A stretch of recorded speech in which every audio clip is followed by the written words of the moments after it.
این چیه مامان؟ این چیه؟ کدوم؟ این چیه؟ نمیگیری. این چیه؟ این نون روغنیه. نونه؟ روغنی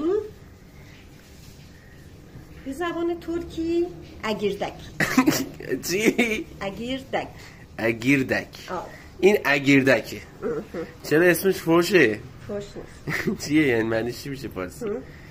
اگیردک داری درست میکنی؟ آره. اگیردک خوشمزه است. این روغنی هم محاله. بعد من کنجد هم میزدم.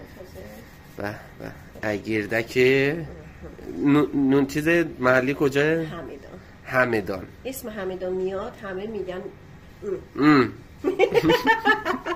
اینقدر یارو مردمانه چیزن یعنی چی؟ چیزن رو با دستشون بده. نه چرا من دست استفاده میکنم؟ مردمانه چیزن یعنی چی؟ چیزن یعنی چی؟ خب بچه این شد نون روغنیمون و در آخر این شد تقدیم نگاه قشنگتون.